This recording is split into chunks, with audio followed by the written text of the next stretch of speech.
Assalamu alaikum. Nazarыңызda Desin TV YouTube kanalı. Sizler менен блогер Бакыт Сулайман.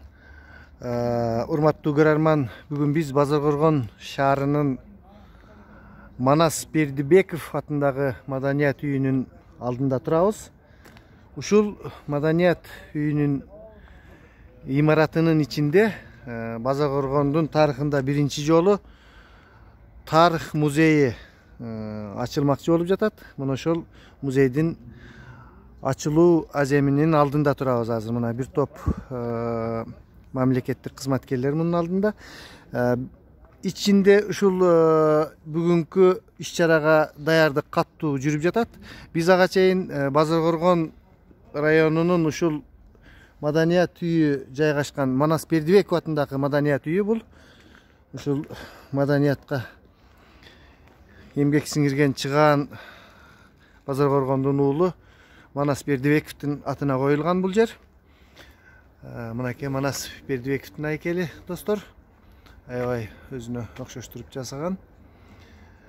Биз азыр ушул Базаркоргон районунун Маданият үйү жайланышкан Базаркоргон шаарынын багын bir tanışıp ötölü. Aябай ушул Базаркоргон шаар деген статуска, Базаркоргон айылы шаар статусуна өткөндөн бери абдан ушул бакты каттуу жасап жатышат. Азыр биз ушул ачылуу аземине чейин бакты мен сиздерге көрсөтүп коеюн, мактана турган нерселерди. Аябай каттуу эс алуу күндөрүнө карабай. Жакшыбы? Жакшы, рахмат. Каттуу иштеп жатышат бул жердеги жумушчулар, ишчилер. Ушул аябай жакшы көрктөндүрүү иштери каттуу жүрүп жатат шаар болгондон бери. Азыр биз ошол жактарды көрүп келебиз. Албетте бул бакты дагы сагынган адамдар болсо керек. Мен ошолор үчүн тартып коеюн деп жатам. Мына мындай бул бак, бул жер жеткен эле сай болгон, таш болгон. Муну ушул Базаркоргон районунда ошол кезде коммунисттик партиянын райондук биринчи секретары болгон Базаркоргон райондук Үсөн Сыдыков ушул бакты кылган. Ушул кишиден ушул бак калды. Дайыма ушул бакты көргөндө ушул Үсөн Сыдыков аксакалга эл ыраазычылыгын айтып жүрөт. Мына көптөн бери каралбай калып кетти эле. Ушул сайыс таркагандан бери ушул мына шаар статусуна келгенден бери аябай моундай жумуштар жүрүп, буюрса быйыл жазда көрөсүздөр. Аябай сонун бир бакка айланат. Каттуу иштер жүрүп жатат. Мынакей моундай топурактарды төгүп, кийин үстүнө дагы жашыл эмелерди койсо керек. Могу тургучтарды алмаштырып, могу жерлерде бассейндер, суулар болуп. Айтор биздин Базаркоргон шаары күндөн күнгө өзгөрүүдө жакшынакай жактарга. Мына бүгүн буюрса тарых музейи ачылып калса, балдарды келип көрсөтүп, өзүңүздөр деле ушул нерселерди келип көрүп кеткенге мүмкүнчүлүктөр болуп калат. Мына азыр адамдар келе жатышат. Ассаламу алейкум. Десин ТВ YouTube каналынан сиздер дагы ушул тарых музейинин ачылышына бара жатсаңыздар керек, Ушундай биз шаар статусуна ээ болуп, мына моундай сонун ремонт иштери жүрүп жатыптыр. Ушул музейдин ачылышына ушул Базаркоргондун жараны катары кандай карайсыз? Эми жакшы да, Маданиятта булчу. Маданиятка кандай музей ачып, ошону мен көрсөтүш керек да, эскинмелердичи тарыхый. Биздин элибизге, конокторго аябай жакшы ушул нерсени. Жакшы келген конокторго мына парктан кирип көрүп турат да музейдичи. Ооба, парктагы жакшы болуп баштаптыр. Өзүңүз тааныштырып коесузбу, ким болосуз? Мен Арсланбек айыл аймагынын башчысынын орун басарымын. Жакшы, ишиңизге ийгилик. Сиз да атайы көрүп кетейин деп келесиз да. Жакшы, рахмат. Мына Арсланбаптан келген коноктор экен булар. Ушундай достор, мына моундай сонун нерселерди жасап, эмне болот экен белгисиз. Кийин бүткөндө көрө жатарбыз.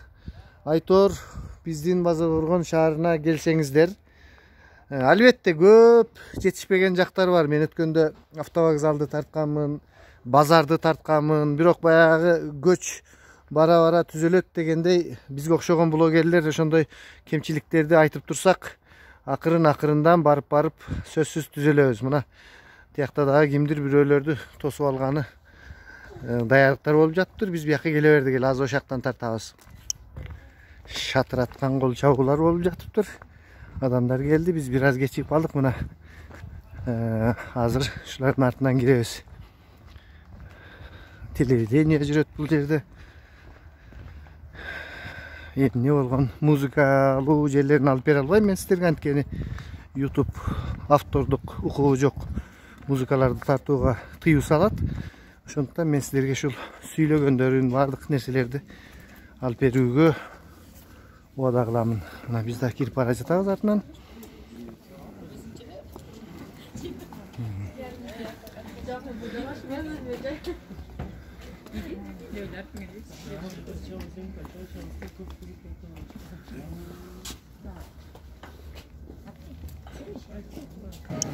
Урматтуу көрөрмандар, мына ушул биздин Базар-Оргон районунун маданият үйү. Куш келипсиздер барыңыздар.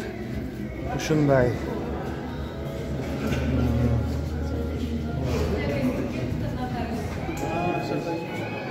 мынакей аябай сонун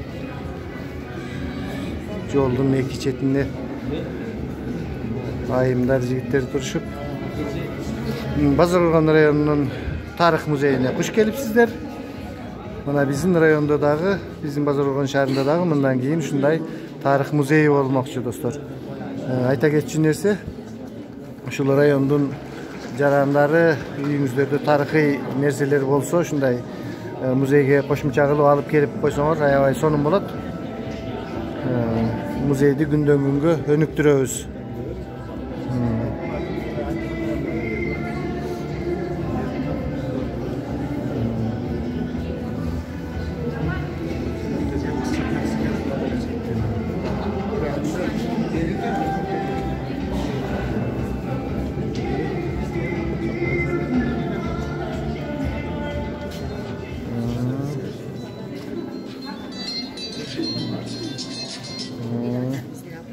Bismillah.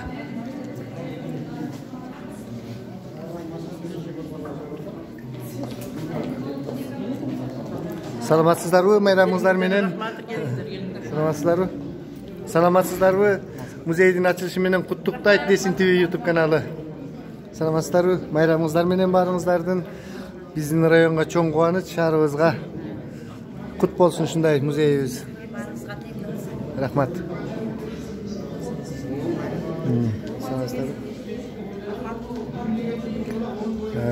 Урматтуу көрөрмандар, мына биз музейдин ичине кирип бара жатабыз. Ал эми бул сфероконус менен улуу жибек жолунда сүйүт узаттарды ташуучу атайын жасалган сфероконус болгон. Ал эми бул кумуралар атайын диний ырым-жырымдарга, жөрөлгөлөргө пайдаланган. Анан бул шамшыракка дагы көңүл бурсаңыздар, атайын глазурланып жабылган бул светильник деп койсо, люстра. Караңыздар, миңдеген жыл мурда эле ата-бабаларыбыз ушундай маданиятка жетишкендигинен бул экспонаттар бар берип турат. Ал эми бул жакта ушул Базар-Оргон районунан табылган кумура идиштерди көрүп турасыздар. Бул кумура идиштер негизинен фергана өрөлүндө коло доорунан баштап атайын чободон жасалып, күнүмдүк тиричиликте ашкана буюмдары, шарба буюмдары катары бул кумураларды иштетип келишкен. Бул жерде Базар-Оргон районунун административдик картасы, алардын географиялык жайгашуусу жана административдик аймактарга бөлүнүшүн көрүп турасыздар. Базар-Оргон району орто кылымдарда дагы улуу инсандардын, уламалардын күмбөздөрү сакталган, алтайлаганда Дөөт Бирим ата, Арстамак ата деген улуу инсандар ушул аймакта жашап, ушу элдердин бүгүнкү күнгө чейин уламыш катары элдин арасында жашап, зияратчай катары бул Базар-Оргон районунда белгилүү деп айтсак болот. Бул жерде маалыматтардан таанышсаңыздар болот. Андан сырткары дүйнөдө аянды боюнча эң биринчи орунда турган Арстамбат Жаңак тогоюн айтсак болот. Бул Жаңак тогоюу боюнча дагы бул дүйнөлүк адабиятта дүйнөлүк легендага айланган десек болот. Александр Македонский келип ушу Жаңактан алып, андан ары Европага өстүрүшкөн деген маалыматтар бар. Бул Арстамбат тогоюу өзгөчөлүгү ал жапайы болуп, бүгүнкү күндө дагы дүйнөдө эң чоң аянты менен таанылган десек болот.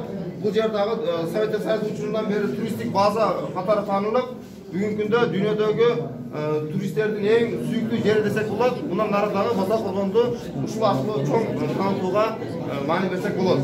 Бұл жерде сіздер Советтер Союзы учурунда Базаркөргөн району пахта өндүрүү боюнча эң алдыңкы орундарда турган жана жаңактыдагы өндүрүү боюнча орундарда турган булар дагы биз элдин байлыгы, экономикасы десек болот. Базаркөргөн району негизинен Советтер Союзы учурунда азыркы административдик аймагына, инфраструктурасына, жолдор, бардык немелер түзүлгөн. Ошол мезгилден кабар берүүчү экспонаттарды көрүп турсаңыздар болот. Тарапта таштары, пластинка, бул үтүк, атайын чок менен ыстырып, ушу менен кылган жана бул жез кумгандар, бул Кашкардан жана жергиликтүү усталар жасап, чопо идиштерин жез кумгандар алмаштырган күнүмдүк тиричиликте. Жана бул сабак. Экскурсиялык менен уланат. Базаркөргөн районунан чыккан улуу инсандар бизден бардыгын жайгаштырганга биздин жетпей калды, бирок негизгилерин бул жерде койгонбуз. Үсөн Сыдыков, Абдырайым Кудакулов ошол Советтер Союзу учурундагы Базаркөргөн районунун экономикасына, маданиятына, өсүп өнүгүшүнө өзүнүн өмүрүн, күчүн, акылын сарптаган инсандарды көрүп турасыздар бул жактарда. Жана Базаркөргөн суу сактагычы, жана ошол Советтер Союзу учурундагы акча бирликтери жана акча банкноттору. Кыргыз элибиз, ата-бабаларыбыз дүйнөлүк цивилизацияда өзүнүн маданияты менен таанылган десек болот. Бүгүнкү күндө ЮНЕСКОго Алакиз, Шырдак, Көкбөрү, Манас үчүлтүгү, Нооруз майрамы сыяктуу көптөгөн маданияттарыбыз кирген. Ата-бабаларыбыз көчмөн цивилизацияны сактап калган жападан жалгыз эл катары бүгүнкү күндө дагы уланып келүүдө. Бул жерде көчмөн турмуштан кабар берүүчү жыгачтан жасалган буюмдар, башкана буюмдары. Бул жерде биз боз үйдүн образын бергенбиз. Боз үйгө киргенде оң жакта, эки жакта болот, аялдарга тиешелүү жак, ошондон бул жакта аялдарга тиешелүү буюмдар койгонбуз. Жана бул төргө аксакалдар отурат, жазыктар жыйылып турат. Анан сол жакта эр жакта коет, эркектерге тиешелүү буюмдар турган. Бул түшкү издер дагы энелерибиздин колдон жасалган сайманчылык деп айтсак болот. Эч кандай искусство тармагында окпаса дагы ушунчалык боёктор менен боёгондугу, саймалары өзүнүн чоң философиялык трендигин билдирсек болот. Негизги саймалар жаратылыштагы гүл көчөттөр, жаныбарлардын образдары менен чагылдырылган жана ортосунда бойтумар деп коет. Ошо кыздарга сепке чыгарганда атайын бактылуу болсун, өөлө жөөлө болсун деп ниет менен ушундай түшкү издерди кошуп беришкен. Биздин бардыгы чоңойгон бешик баласы себептейт. Бул көчмөн турмушта дагы баланын ден соолукта жакшы чоңоюшуна бул чоң таасир берет десек болот. Базаркөргөн жаңактын, анан баягы пахтанын мекени да. Биз ошону дагы эске алдык дагы, атайын бул жакта ошондой усталар менен, ошо айылдагы эле усталар менен биргеликте мондай буюмдарды жасадык, жана музейди койгонго. Эме экспонат койгонго мындай подставкаларды жөнөкөй эле бака теректен, жаңгактан кылыпчы. Ошо менен дагы музейибиздин өзгөчөлүгү, маңызы негизги ушунда. 19-кылымда жана 20-кылымдын башында ата-бабалары ушундай жезден жасалган кумандарды колдонгон. Бул дагы чоң маданият десек болот. Мисалы үчүн колго суу кылган кумга менен чай кайнаткан эмес. Ар бир идиштин өзүнүн функциясы болгон. Бунда суу ташышкан. Бунда дагы ошол чай кайнатышкан конуктор келгенде мында коозуктар менен тосуп алып, колго суу куюу менен меймандарды тосуп алышкан. Бул жыгачтан жасалган бешлик ата-бабаларыбыз 18-кылымдан баштап мал чарбачылык менен кошо дыйганчылык менен дагы алектене башташкан. Бул дыйганчылыкта иштетилүүчү бешлик десек болот, жыгачтан жасалган. Базаркөргөн районунун техникасы. Бул буюмдардын бардыгы Базаркөргөн районунун аймагынан табылган, мектептерден келип жыйналган. Бул буюмдар эң уникалдуу десек болот. Себеп дегенде орто кылымдан баштап бул 1000 жыл, 1,5 жыл мурдагы буюмдар десек болот. Себеп дегенде Европадан келген биз музей тармагында иштейбиз. Ошо 2 жыл пандемияга чейин мурда Лувр музейинен келгенде ушул буюмдарды көрүп, Саймонто музейинде ушул эле буюмдар бар. Силер өтө улуу элдин урпактары экенсиңер, сыймыктангыла деп атайын музейди көргөндөн кийин бизге атайын сөз айтып кетти. Лувр музейинин директору. Бул дүйнөдөгү эң чоң музей десек болот. Себеби Европанын тарыхы 15-16 жылынан баштап коюлат. Аларда мындай байыркы буюмдар жок Европа музейлеринде. Ошондуктан мен ойлойм, келечекте бул буюмдар жакшы имараттарда, кооз витриналарда турат деген жакшы ниетте биз ушул ишти баштап койдук. Албетте бул музейге келген ар бир жаран өзүнүн эгемендүү мамлекети менен сыймыктанып, анын ар бир топурагын ыйып көрүп, биздин атрибуттарыбызды жакшы билишибиз керек. Бул эми мүмкүнчүлүк жетишинче бул жерде эгемендүүлүктүн атрибуттарын, кийимибиздин, территориябызды чагылдырып койдук.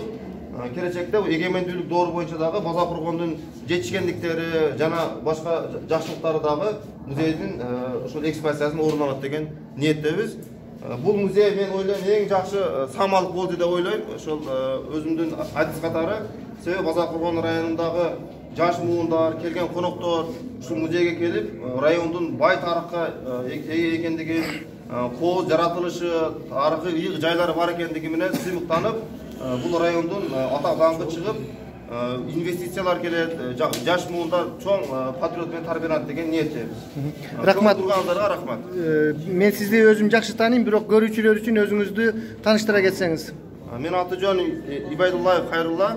Ош шаарындагы Сулайман Тоо улуттук тарыхый археологиялык музей комплексинде илим боюнча орун басар. Рахмат. Билем, мен тааныйм. Көрүүчүлөр үчүн. Азыр биздин ошол демөөрчүлөрдүн колдоосу менен биздин имаратыбыздын 2-этажында үн жаздыруучу студиябыз ачылган. Ошол үн жаздыруучу студиябызда дагы сиздерди коноктор күтүп турат. Азыр ошол менен таанышып алып туруп, анан баарыңыздарды концерттик залга чакырабыз. Уланбий мырза, сизде дагы айта турган сөздөр барбы? Өзүңүздү тааныштырып. Биринчиден бүгүн районубузда аябай 2-ноябрда ушул музей негизделип өтө сүйүнүп атабыз. Мен ошол Базар Курган райондук маданият үйүнүн директору болом.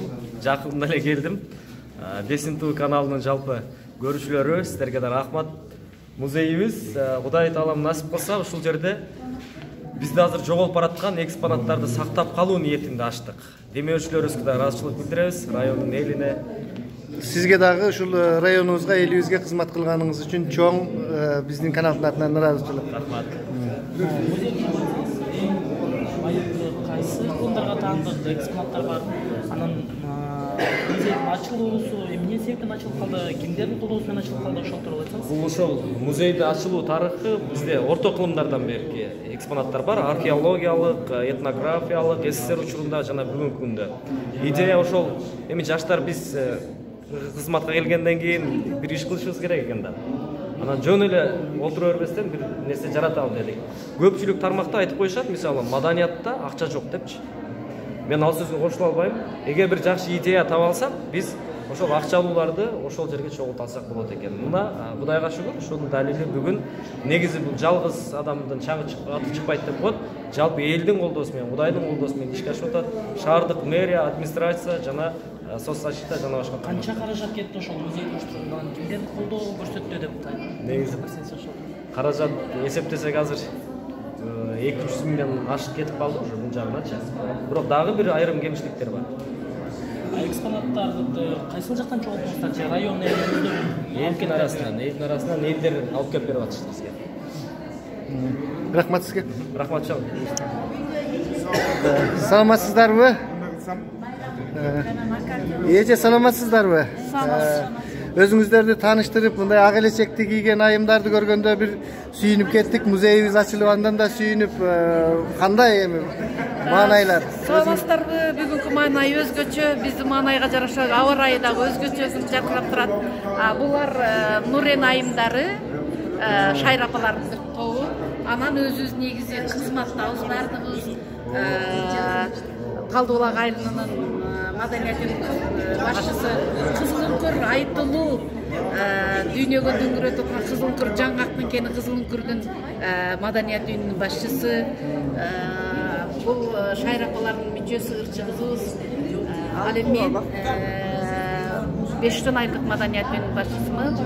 Бүгүн аябай майналар жакшы. Мен бир нерсени айтып кетейин. Мен эмнеге аябай мага кош майрам болуп атат. Ушул маданият үйү курулганда биз ушул колдорубуз менен таш ташып, замбар ташып, ичи тышын дегеле ушул түптөлүп ишке киргенче мен бармактайм да иштегем. Азыр эми өзүрүн көрүп, бактылуу эне болуп, бактылуу чоң эне болуп турган кезим. Бүгүн ошондой жаштар кийинки коом менен кийинки маданият кызматкерлери менен тектайлашып азыркы майрамга келип атканым аябай кубанам. Рахмат эже, баарыңыздардын майрамыңыздар менен. Бир нерсени баса айтып коюшубуз керек бул жерде. Ушул музейдин ачылышына биздин маданият үйүнүн директору мына Уланбек Абдрахимов чоң салымга кошуп, бул жүгүрүп жүрүп ушул музейди ачты. Ушул балага чоң рахмат. Рахмат эже, рахмат. Ушул балага Уланбекке ушул маданият үйүнүн жаңы директору өзгөчө бир ишти алып барып атат. Азыр жаңы коом, жаңы жаратуучулук жаратып атат. Базар Коргондо бир өзгөчө ишти жаратты. Жаңы музей ачып атат. Уланбекке чоң рахмат. Уланбектин ишине ийгилик. Кыргызстанга эле бир чоң кызматка жөнөтсөк окшойт, жаратат эле. Рахмат. Мен да кичине баса сүйлөп коеюн. Мен ушундай эжелерим менен сыймыктанам. Ушу эжелеримдей болуп, эжелеримдин жолун жолдоп иштесем деп. Рахмат, рахмат. Десин ТВ YouTube каналы болду сиздер менен, чоң рахмат. Рахмат. Урматтуу көрөрмандар, ушул 2-чи кабатында маданият үйүнүн үйүн жазуу студиясы да ачылыптыр. Бул ачылууга дагы Уланбек жардам берди, тияктымжы? Рахмат аябай. Азыр эжелер айтып кетти, ушул жаңы келген маданият үйүнүн директору Уланбек Абдрахимов Уланбек кылды деп. Тагына, ягына. Рахмат. Мына ушул жакта мына коноктор баары кайтып калышыптыр. Азыр биз мына азыр студияны көрөбүз. Бул студиядан каалаган адам келип кызматын пайдаланса болот, Болот. Ырларын жаздырып түзүп. Мынакей. Саламатсыздарбы? Жаңы ушуга ишебиз. Жетекчиси бул бала. Студия жөнүндө айта кетсеңиз, кандай кызматтарды көрсөтөсүздөр? Бул эмне болгон студия? Мурда мындай студия биздин Базар Коргон шаарында бар беле? Өзүңүз кимсиз дегендей. Саламатсыздарбы, урматтуу биздин теле көрүүчүлөр, онлайн көрүүчүлөр. Бизде студия Базар Коргондо биринчи жолу ачылып жатат. Мен өзүм Ош мамлекеттик университетинде искусство факультетинде эстрада адистигинде 5 жылдык билим, жогорку билимим бар. Бул жакта келип өзүм атайын ошол 2-чи курстан иштеп баштагам, өзүм эптеп топтоп келген ушул билимими ушул жерге келип ачайлык деп атабыз. Бул жерде биз эстрадалык вокал жазабыз, андан сырткары жомоктор жазабыз. Онлайн жомокторду дейсизби? Жомоктор, онлайн жомок болуп атат. Бизде буюрса окуп бересиздерби мынтип? Окуп беребиз. Азыр онлайн китеп Базар Коргон десеңиздер интернеттен чыгат. Ошол жерде биз жомокторду, поэзияларды онлайн түрүндө интернетке киргизип атабыз. Окуп киргизип атасыздар. Дагы мисалы үчүн кимдир бирөө келип ырчылар бар дейм айылда. Музыкадан анча билими жок деп коет. Сиз мына профессионал музыкант экенсиз, келсе баягы ырларын эстрада кылып, азыркы заманбап техника менен жазып бергенге болот экен. Эгерде бирөө келип биз эстрада аранжировка жасайбыз десе, аранжировка жазып беребиз. Голос түшүрүп берет десе, голос түшүрүп беребиз. Бизде ошол бардык кызматтар бар. Эгерде өзүңүздөр кыйналбастан, Жалал Абад же Ошко барбастан ушул жерге келип жаздырсаңыздар болот. Биз толук кандуу түрдө, биз профессионалдуу түрдө жазып беришке кепилдик беребиз. Мүмкүнчүлүктөр бар, Мүмкүнчүлүктөр бар. Биздин Базар Коргондун таланттуу жаштарына сонун мүмкүнчүлүктөр болуп калыптыр. Аты жөнүңүздү, телефондоруңузду айтып коюң, эми реклама болуп калсын. Мен ушул Базар Коргон шаарында Советский Көкчөгөз айылында турам. Менин аты жөнүм Баялы Эсеналиев. Номерим болсо 0773 60 32 38 номерине кайрылсаңыздар болот. 32 38, 32 38. Биз ар дайым кызматтабыз.